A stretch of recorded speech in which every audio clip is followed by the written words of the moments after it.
Hej, jmenuje se Ude a jsme pohlavně nebinárné moderátore. Někteří z vás mě již znají z minulosti a možná se ptají, proč jsme dlouho nebyli na obrazovkách. Bylo to proto, že sexistická, rasistická, bílá, zpátečnická společnost mě neustále urážela pro mé pohlavní nebinárné. A proto jsem se rozhodl, že si dám detox ze sociálních sítí a budu pouze tiše nahlašovat všechny zlé, bílé, rasistické, fašistické pravičáky a kapitalisty. Poté, co jsme jich úspěšně několik desítek zablokovali, tak jsem zpátky, protože si myslíme, že všechny negativní komentáře již nemá kdo napsat, což je dobře. A rozhodl jsem se, že se vám podělíme s mojí novou výzvou, kterou jsme tady přijali od společnosti Sea-Watch.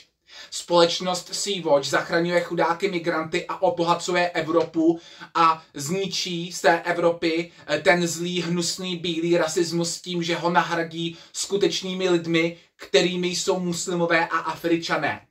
A já jsem se rozhodl, že se zúčastníme výběrového řízení do jejich nové lodě Sea-Watch 5, která hledá posádku od září 2025.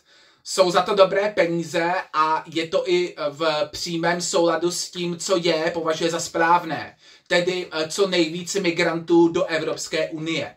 Sea-Watch v tom inzerátu píše, že chce lidi, kteří jsou připraveni bojovat proti rasismu, sexismu a migračním zákonům Evropské unie, tedy migrační politice Evropské unie. A také by měli napsat, proč chtějí pracovat pro Sea-Watch a ne pro běžnou přepravní společnost. Považuje Sea-Watch za něco víc než běžnou přepravní společnost, protože to je společnost, která přepravuje skutečné lidi a ne bílé fašisty. No a také jsme se rozhodli, že se tohoto výběrového řízení zúčastnili. A tak jsme napsali průvodní dopise k mému životopise, které odešlo samozřejmě v angličtině, ale vám ho přečte v českém jazyce, protože vím, že se na to budou stejně dívat dezolácký, fašistický běloši a ti rozhodně neumí anglicky. Jmenuje se Ude Rossos. Narodili jsme se 23.4.1988 v Praze, v České republice. Jsme pohlavně nebinárné.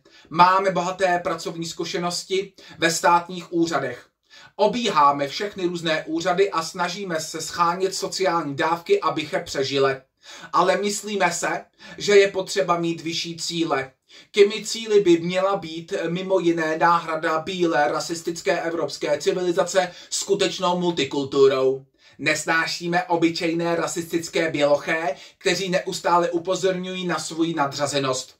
Mými sny jsou Evropská unie jako federace regionů pod nadvládou nových Němců, kteří budou mít na hlavě šátek, nebudou mít Bibli, ale budou mít Korán a budou mít tmavou pleť, protože bílá znamená rasismus. A kéž bych se dožil dne, kdy povede most z Afriky až do Itálie, přímo pod okna vězeňské cely Salviniho. Protože UD považuje Salviniho za stělesnění typického příkladu bílého fašistického rasisty. Miluje paní Rokete, která zachraňovala migranty, klidně i 20 metrů od libijského pobřeží, kam je nasadili pašeráci lidí, kteří nám sice pak zaplatili svačinu, což se rozhodně ale nedá považovat za úplatek. Nejedná se o pašování lidí, ale o obohacování Evropy a o záchranu.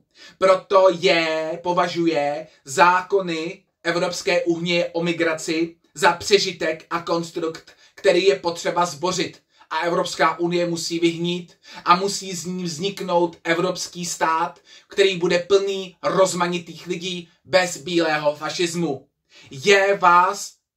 Tím myslíme, vážení dezoláky, Sea-Watch, ne vás, a miluje George Sorose, vaše Ude Rossose. Takže my prosím držte palce, si myslíme, že to vyjde, takže se mějte hezky a smrt kapitalismu.